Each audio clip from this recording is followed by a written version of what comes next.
basically what it said is that Jesus, who had 3 years to create a world-changing movement, did he do it by going and speaking to all the masses constantly and giving them some, or did he take a few and give them all?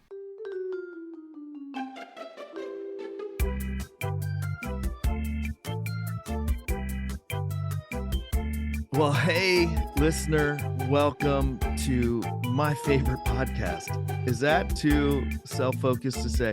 I love this podcast because this is Church Chat, and this is a podcast all about having conversations about ministry you wish you were having. And the more we get into each one of these conversations, the more I realize that these are not just conversations I wish I was having. These are conversations I desperately need.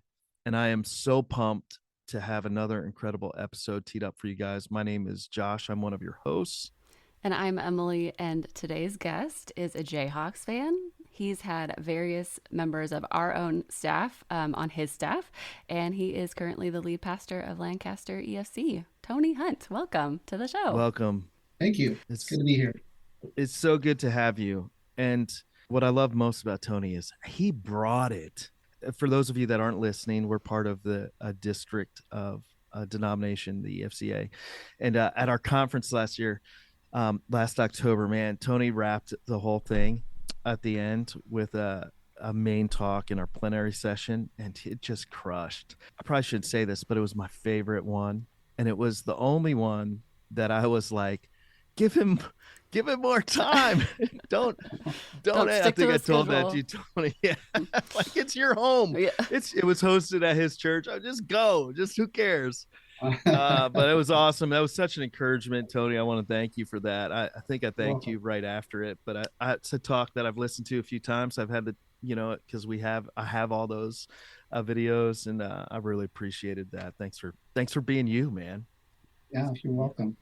And thanks for stealing my praise from God, because he says if you receive praise from men, then he'll withhold. Doc, thank you very much. Oh, man. Well, we get to intro every guest with doing a little game of two truths and a lie. So, Tony, take it away. Let's start with my favorite type of barbecue is Carolina barbecue.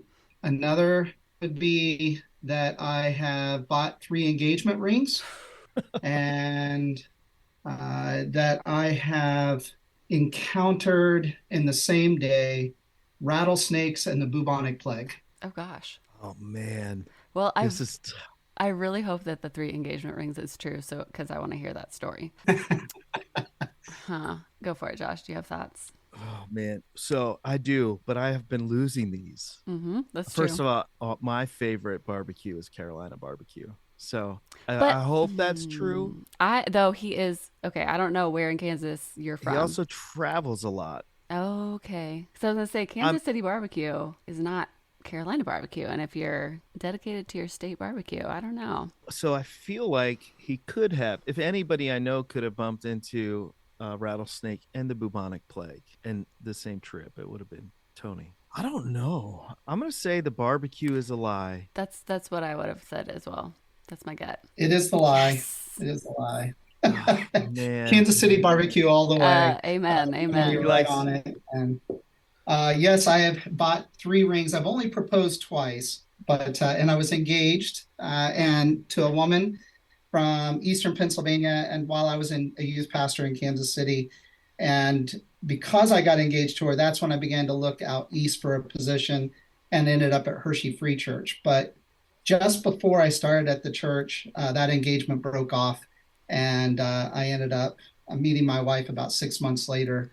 And then about thankfully, because your wife is amazing. Exactly. She's an amazing woman. She's from out this way. So now I've been in Central PA since 1994. The first ring I bought was for a girl in college that dumped me saying the diamond wasn't big enough. So we'll just Are you serious? That is rough. Tony is my new favorite guest. I know. Oh my goodness. But I have to ask, where in Kansas City did you youth pastor? I went to school outside of Kansas City, so.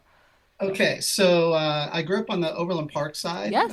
high school, in that side of the city. And then it was a bedroom community just north of Kansas City called Bethany, Missouri. It's right on I-35, heading towards Des Moines, Iowa. Okay, I And went to William Jewell. oh, well, Yeah. yeah, there you go. Yeah. No, that's cool. That's so Yeah. funny. Crazy. All of this Kansas talk is very disheartening for me.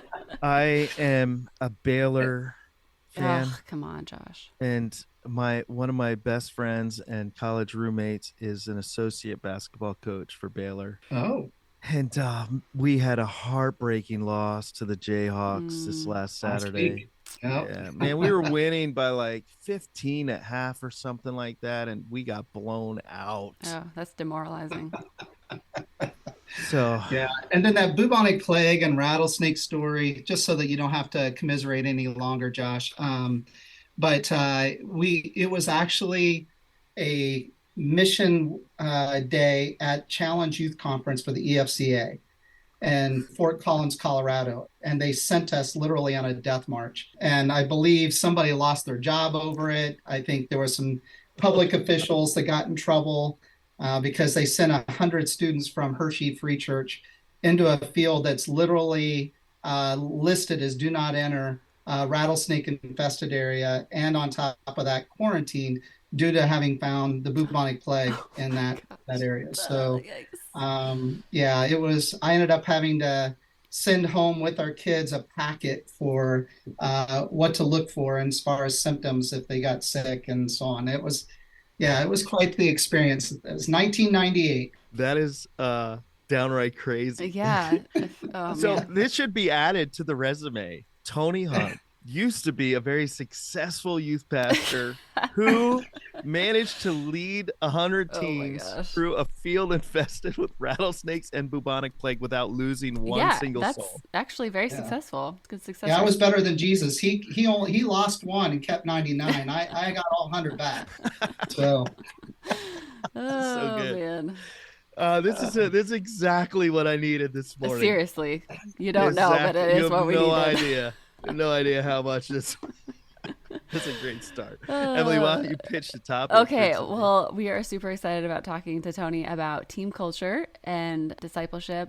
His team at LEFC does amazing things with discipleship and just has a great vibe, culture to it. So we're super excited about diving into what you do to make that happen. Really excited. I've had the privilege of spending some time with some of Tony's staff members. And what I love about that, man, they talk so highly of the team there and your leadership. And it has always impressed me. And I've always kind of put it on the back burner. I know we've had you talk about discipleship before in some of the district stuff, but I don't know if we've ever had you talk about team culture. So I was kind of like filed that away and thought at some point I'm going to ask Tony, like, how do you build your team culture?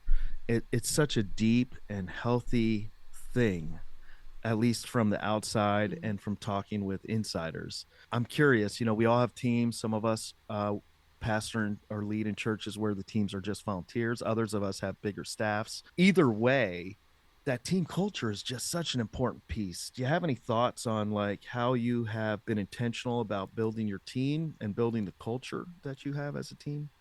one of the beautiful parts of how God did a work in me, I had to let go. I was really into baseball, and I felt like I was a much better baseball player than I actually was. And so I thought I had great aspirations for college ball, and yet God really made it clear to me that I wasn't to pursue that. But then given an opportunity my freshman year of college to become the assistant varsity baseball coach for the local high school. And I think that's where I began to cut my teeth on culture, coaching, team building. Because as the assistant, the coach worried about the game management and the master plan. And I was working on a lot of the interpersonal communication on the field and strategy. And so as a 19-year-old, I'm coaching high school baseball, and I under a great visionary and strategic leader. And I think that just was really helpful in my development. And then my father was a really good team builder in his early stages of ministry. I got to see a lot of that. When he was in parachurch ministry, he went into church youth ministry after I graduated from high school, so I didn't really get to observe much of that. But so there was some formational stuff going on that I got to sit and observe and experience others, so that when I became a full-time professional ministry, I began to realize that my number one point of success is going to be those who serve alongside of me. And so I had the privilege when I was at Hershey to have, we were at the time a youth ministry of close to 400 kids. I had a youth staff of goodness, like 40 or 50. And I just looked at, like, while I did a lot of interaction, I was out there making contact ministry with students.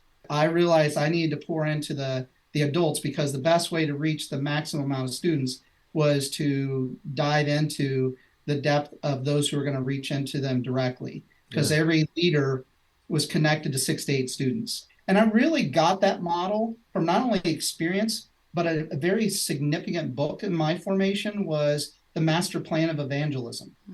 It's an old book written in the 70s that is quite a classic in disciple making ministries. And basically what it said is that Jesus, who had 3 years to create a world-changing movement, did he do it by going and speaking to all the masses constantly and giving them some, or did he take a few and give them all? Yeah. And that really stuck with me. It's like, if you can take a few and give them everything you got, you're actually going to be able to multiply that exponentially. And so that's kind of the top-down mentality that was kind of formed in me during my growing up years, but then getting a chance to practice that in ministry, in youth ministry in particular. That's really helped me then become a better senior pastor with some of those things. Okay, so I agree that culture is so important, and I think it feels like there's a danger there there can be a danger when it is a top-down model. If it becomes too personality driven, that can lead to toxicity, and there's no good checks and balances. So how do you kind of maneuver around that as a senior leader? Yeah. Well, that personality driven thing, it only happens with what I'm talking about if that means that I'm always the one modeling. That's just quite frankly not the case. Like, the greatest success story that I get as senior pastor is inviting people into things I do, and then me doing less of it, as they can do more of it. So when I started at LEFC, I'll just use my preaching team as an example. When I first came, the elders were used to experiencing the senior pastor teaching all but 2 Sundays a year. And I said, I would die. That's not how I'm wired. I preach to accomplish a different end, whereas preaching is the source of energy for many pastors. And it's not where I get my energy. I get my energy from the interpersonal side, and the preaching gets me to a better end with that, with the influence side of it. But with this, I said, initially I could do up to, 3 Sundays a month, and then we could get somebody else. But so they agreed to that, but I said my goal was to get to 60%. And they weren't sure about that. And it was a little bit of a rough start, because what I inherited, there were some very good people, but they weren't given the opportunity to preach. And so initially it was a little rough. And I can say that now, 12 years later, my preaching team has a bench of 10 people. Those 10, not only, they're not novices, like, they could preach at any church in this district and I'd be okay with it. I could recommend them. They are experienced, they're good expositors, they're good storytellers, and they're confident in front of people, and they know how to lead to a particular end for the sake of those who are listening. And so, but that takes being willing to invite others into what you're doing. So that personality concern that you're talking about, where it's leading by one, yeah, that's possible. But what if the cultural aim is to multiply? Then the only way to do that is to invite people to do what you're doing. And so this church, quite frankly, could lose Tony Hunt today, and they are not going to struggle. It just Mm. not, they're just not. They have so many gifted communicators, and they would not have to go and seek help from somewhere else for that. And we're set up structurally on the leadership side that the leadership vacuum would only be momentary. They would just have to reestablish who does what. That's So incredible. The fact that you've gotten to that space, it's hard to get. It's hard to get to. I think of building the bench here and the time and energy I try to put into building the teaching team here, and the fact that you have developed that many communicators that with that level of competence is really cool. And it's kind of off script, but I want to ask, how'd you build your preaching team? Was it Organic, or did you like seek people out? okay, so we have, I mean, this is a very common ministry structure in the Evangelical Free Church where there's ABFs, Adult Bible Fellowships. And yeah, so those are like Sunday school classes, but with a community bent to it. And so we have a teaching yeah, faculty in that, and we have training, and we have a portal, a gate for training to get into that. And then they come in and they start teaching. And then I started hearing word like, hey, this person's a really gifted teacher. And so then it gives opportunity for me to meet with them. And honestly, from that point on, it's more about like discernment, like Lord, direct me. hmm, And we had some guy that was literally given many opportunities to teach, and he was a solid leader, and he felt called into ministry, but he was just doing okay in the ABF setting as a teacher. And then the Lord, on one of my days of prayer, just like really put it upon my heart to invite him to preach. And we found out he was a better preacher than he was teacher. And now he's huh, a pastor of a church up in New York State, and doing well. So that's it's great. it's really about like being involved with the community so you're aware, and creating avenues by where you're being told about people that are capable, and then having pathways by where they can continue to grow in that skill set. From leadership to preaching are just two areas where that's the case. But again, part of the team building though is hiring well. And you know, I'm a Denver Broncos fan. That'll disappoint a lot of people listening to this. But something Oh, that Sean Payton, who was just hired, said recently goes, being slow to hire and quick to fire. And there's a lot of hmm, truth in that. And I think that we could save ourselves a lot of burden if we would take very seriously our role as gatekeepers. And Mm. so yeah, I protect the team that I am leading here at LAFC.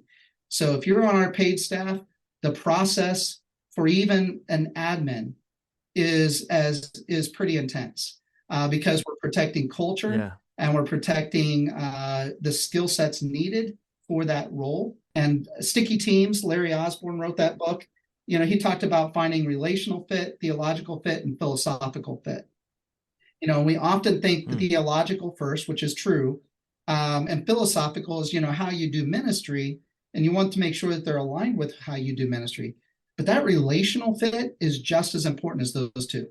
And so we're looking for people we want to work with, that we enjoy working with. yeah. Because if I get a vibe in the process that I'm not going to enjoy working with that person, even if there's theological and philosophical fit, we try to move on and try to find somebody that will fit on all three.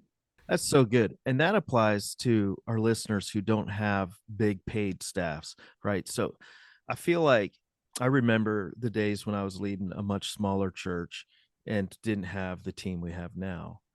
And one of the things I think smaller churches rush to plug holes.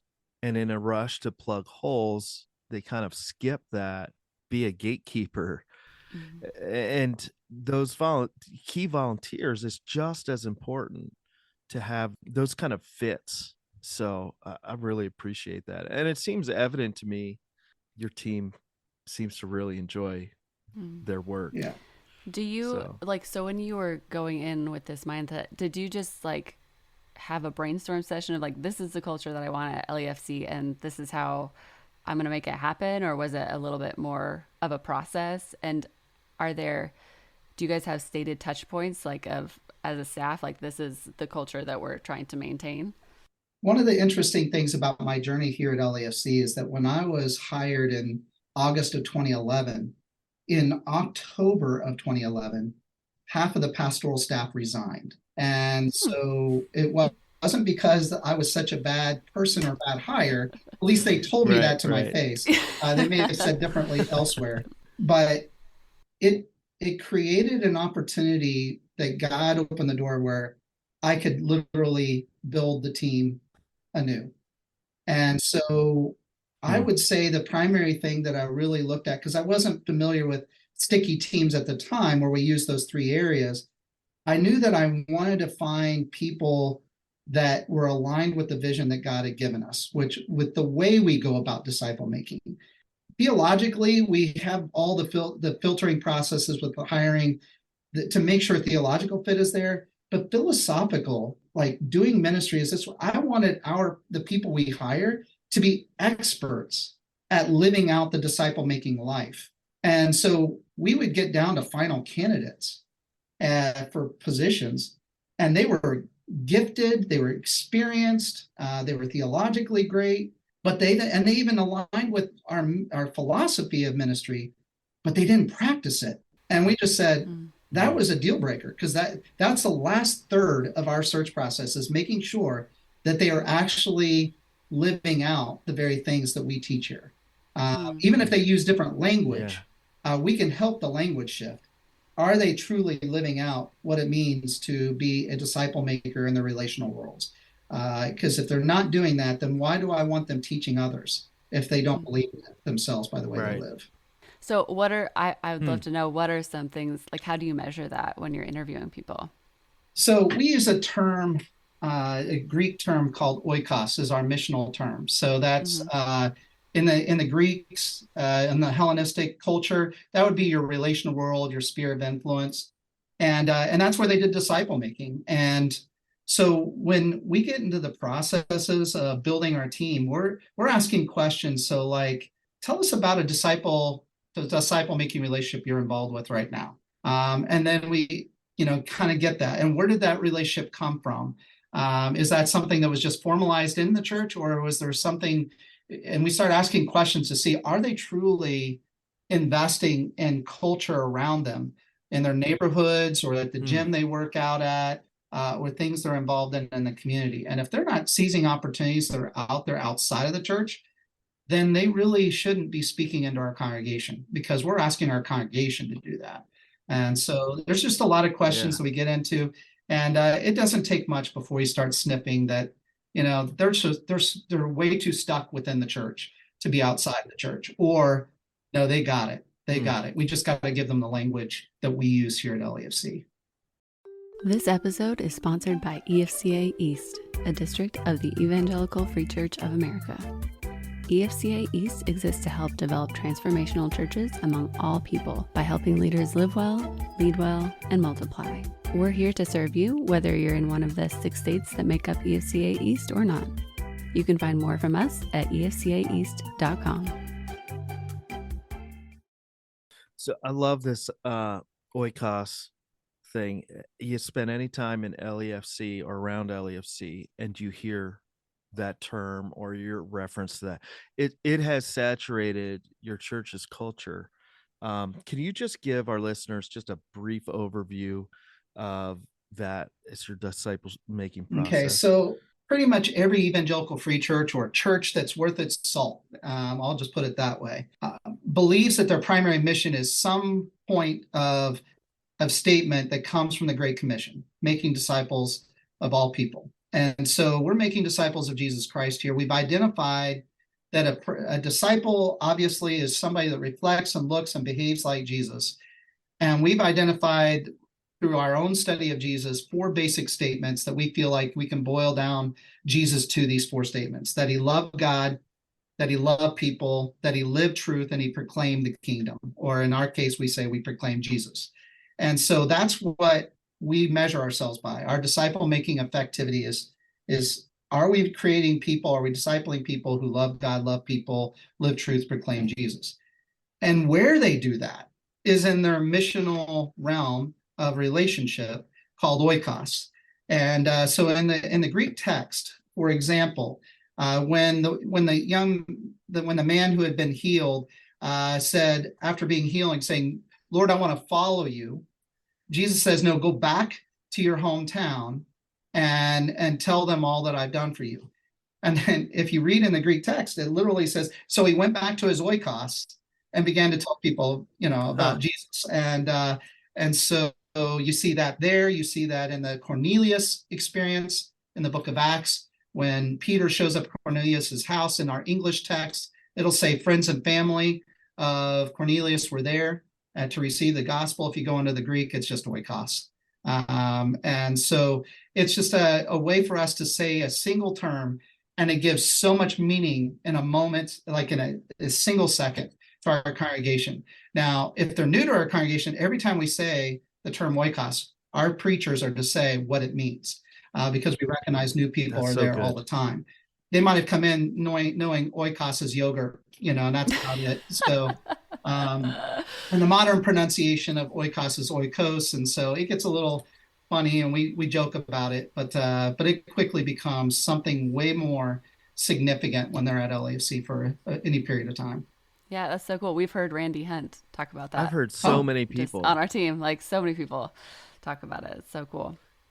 How did you get that to permeate your church culture? Where I've heard people that aren't on staff talk about it for you. Like, how did you get that to be? It's just so rich and permeated the whole church culture down there. Was it just teaching?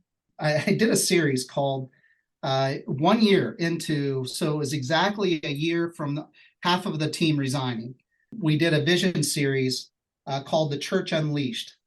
And that was when I talked about what a vibrant church looks like. And then I introduced the term oikos in the next to last Sunday in that 6-week series. And I said, we're going to begin to use this term as defining where we go for doing our disciple making call that the Lord has upon each of us. Because we acknowledge that every single person that comes to our church is unique in the 8 to 10 people or 8 to 15 people or so that is their oikos. And some of those people know Jesus, some of those people don't know Jesus, but you're still called to disciple them from wherever they're at to continue to be closer to Christ. And so we released it there, and then it just becomes a drip. So as we teach on anything, there's applications, even within our life group discussion guides, there's usually an oikos question that we say, so was somebody in your oikos? How does this apply? How do you teach them this? So we're regularly modeling that they're to be thinking not only for themselves, but from themselves to others on subjects. And then we use the term oikos because that immediately causes them to think, in that group that's around them. Some of them are family, some of them are at work, some of them are in their neighborhood, and so on. And so it just gets them thinking missionally real quick. So you've been at LEFC for 20 plus years. 12. 12.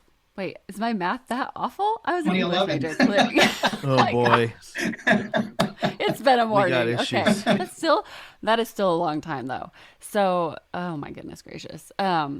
But when you have that long of a tenure, and obviously people are at their churches for like a super long time, but like, how do you keep yourself kind of fresh as a lead pastor? How do you always like develop yourself and keep the vision going for your church long term? There's a couple things. Let me start from just the direct connection between me and God. Something the Lord did in my heart in 2008 when I was at the National Leadership Summit for the EFCA. They had a person from the Chicago area talking about nurturing your own soul, tendering your own soul between you and the Lord. And I realized that I had been nurturing other people's souls very well, but I hadn't nurtured my own soul between myself and the Lord, that my prayers were on the fly. My reading of scripture was on the fly unless I was studying for teaching. So I would call it a hurried relationship between me and God. And because just the way I'm wired, I'm a go-getter, and I'm just going. And I realized that I would not romance my wife that way. if I wanted to have a nurtured relationship between myself and her, I would need to have some extended time with her. And so this conference, this leadership summit, really, that speaker provokes something in me that I need to create special occasions between me and God to nurture that relationship more deeply. Because there's the daily, connection, but there needs to be a season of nurturing. Like vacations are so important to marriages, right? Going out on that special date is so important to marriages. But then there's the day-to-day in a marriage. And so I learned that for me, that I needed to set aside a day where I am just with the Lord. I'm not connected to my phone. I just pen, paper, and the word, and I take time to just be with the Lord for a day. And initially I set a goal for once every 3 months. And and that worked. And I found that I began to rely upon that time. And that when I became senior pastor, when I realized no longer am I under another senior pastor's coverage, I realized I need to increase that frequency. And so, I still am under the coverage of our elders as a whole, but I'm one of them. But I have a day of prayer once a month with the Lord. In fact, I have one this Friday. And I look to that as the sustaining, nurturing of my connection with the Lord, because I have to continue to being a growing disciple. I haven't ended that journey. And so it's out of that time that God gives me direction and understanding as to things I need to be doing as a leader. It's that Moses experience. He could see better what he was leading when he was up on the hill, and he could see the nation down in the valley. And I kind of feel that's what happens with me on those days of prayer is the Lord helps me get my bearings straight, helps me see more what I'm dealing with. And then I hear more acutely his voice as I'm working through those things in that day of prayer. And then I can come back and lead in the valley much better on a day-to-day basis. So I'd say that's the key for me in regards to my relationship with God as far as tenure. But the second thing is related to those three things we talked about in culture of, relational fit, theological fit, and philosophical fit. Because the relational is as high a value as the theological and philosophical, it means the team I work with, I like working with. Yeah. I want to come to work. I enjoy being here. They are a great group of people. They enjoy being together. And so I believe that's not only have we seen historically LAFC was more of a revolving door with its staff. Nobody ever got to that sixth year where they could consider sabbatical in their seventh year. We've gone through so many sabbaticals here because our team is lasting 7+ years, each person. And so they enjoy working together. I enjoy working with them. And I believe that creates tenure for me too. I love that, man, so much. Okay. Talk to me about sabbatical. Who gets a sabbatical? Because my husband's a pastor, and our church is trying to convince our elder board that that's a really worthwhile practice. Yeah. So anybody that is on the pastoral team serving in pastoral ministry, they don't necessarily have pastor in their title, right. But they have to be a full-time employee, okay, as well. And so when you finish 6 years, in your 7th year, you can take a sabbatical. And if you go a year and a half out, so I'll become eligible for my next sabbatical in August of 2024. But if I don't take it, and I'm not planning to take it until the summer of 25, then the clock for the next one doesn't start until I come back from my sabbatical. So 6 years now needs to start from when I come back from sabbatical. So okay. If I go 8 years, then I don't get it now 5 years later, right? That sabbatical. So if you understand how I'm saying it. So we encourage all of our team to take it within that year if possible. Sometimes it's not always easy to accomplish it in that year, but we create a plan so that they get that up to 3 months of time off. So that's again, that's another thing that creates tenure is that it's like, well, I don't want to leave now. I'm only 1 year away from sabbatical. So, but we have a lot of rules with that. Like when they come back from sabbatical, they're supposed to be here. They're committing by taking the sabbatical another year with us. And if while on sabbatical, they think that they're being called to leave, they must notify us immediately and come back from sabbatical. So that could be 4 weeks in, and they're supposed to communicate with us Yeah. that I feel like God's moving me on, and so we need to prepare for my departure. And so, so there's a lot of rules like that within it, but it's meant to be restorative and renewing. And so we create a plan with them. They design the plan, work through with their supervisor here, and so that they come back not just having been rested, but having been exposed to some things that can sharpen what they do. Love that. Let's talk for a second about volunteers. LEFC is a very large church, large team, but also because of that, probably a very large volunteer team. And that's been a growing concern in a lot of conversations I have with pastors, with my own leaders here, is it seems harder to get volunteers. I don't, since COVID, it seems like a more amplified struggle. With your large team, how do you build it? How do you encourage? How do you strengthen your volunteer team? Well, I think a lot of it begins with, and this is going back towards the beginning of this discussion, there's a little bit of a top down that has to be created in that. So if I look at my job description and it's like, these are the things I am to do, and I let nobody else do them, then that's going to be replicated on all the way down and through. And so I lead by example that the things I do, I am empowering others to also do.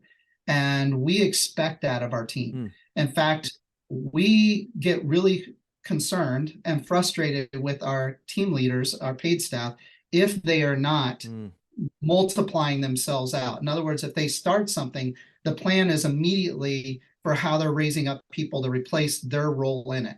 And so it creates a multiplication model that just keeps filtering down to every level of the church. We do not have a volunteer problem at LEFC.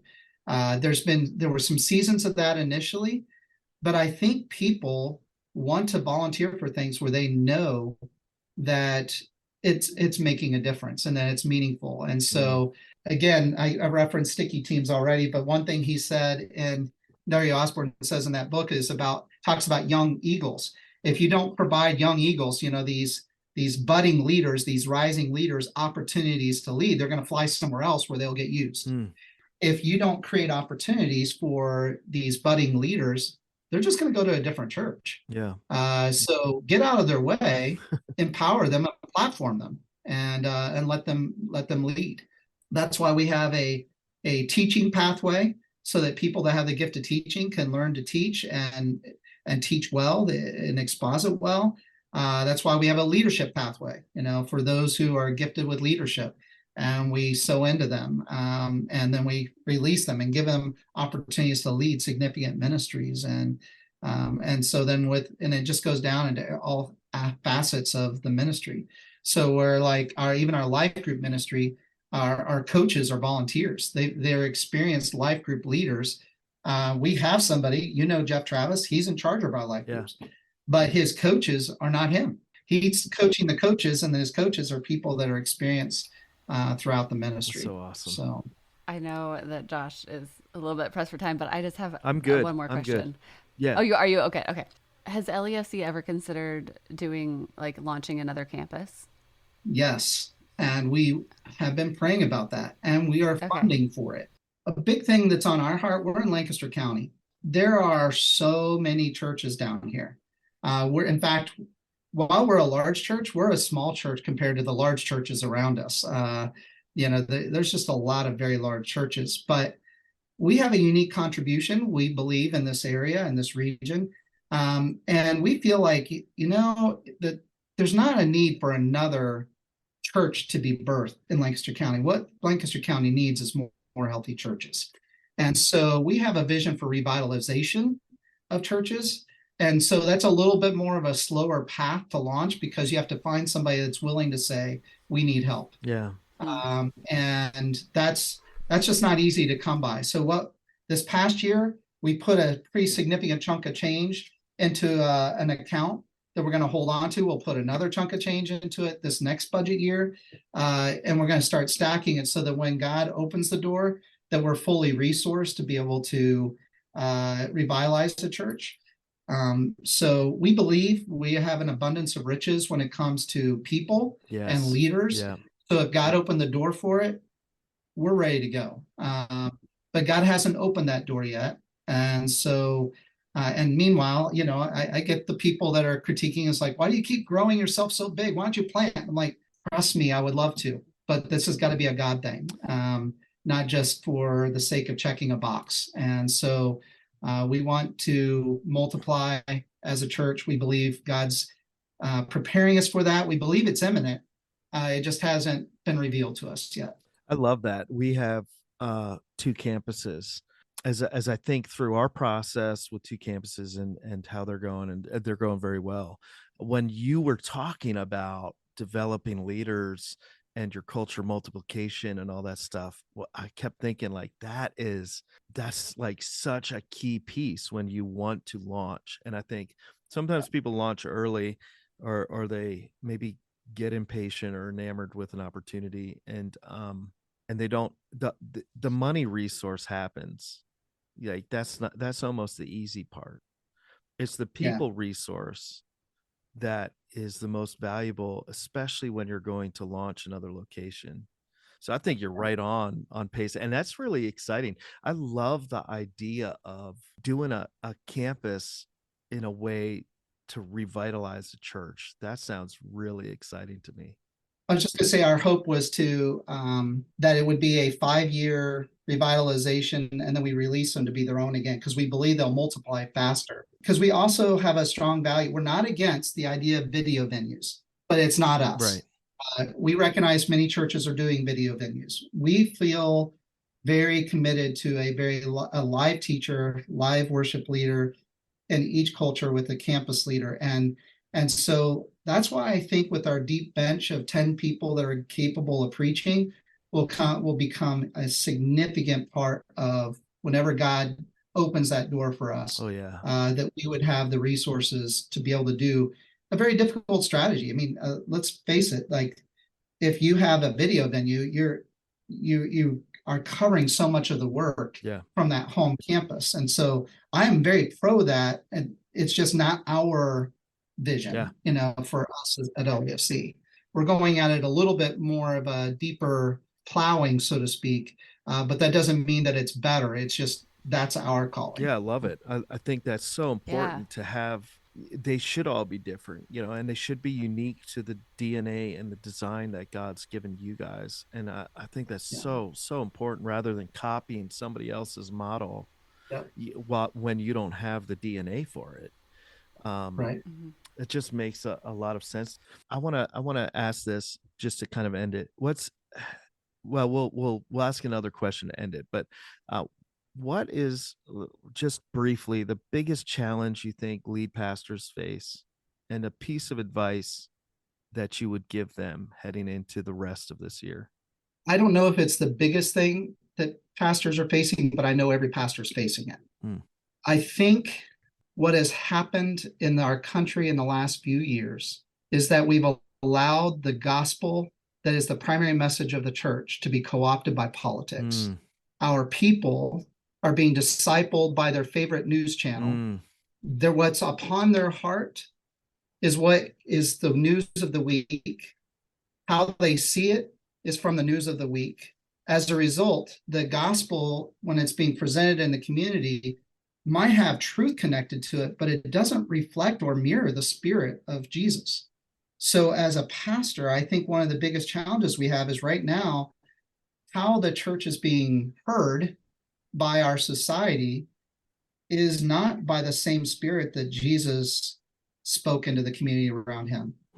And so I think as pastors, we have a difficult challenge ahead of us, that they might only hear us for that 35 to 45 minutes a week. But meanwhile, during that week, they've been listening to messages for hours, from podcasts to news channels and whatever, social media platforms of all kinds. And it's really confused things. People aren't as rooted in the scriptures as they are into the savants of society, that are claiming they have a good understanding of what's going on. And I would say to the pastors, my peers, my colleagues, keep preaching the word of God. Mm. Don't get caught up with the politics of today. Aim people back to the word of God as their foundation and call them to the Spirit of God as leading them for how they're to be interacting in society. Because our oikos or our relational worlds, they're not looking for your political views. They're looking for something that will change their life. And your political views aren't going to change their life, but the Spirit of God can.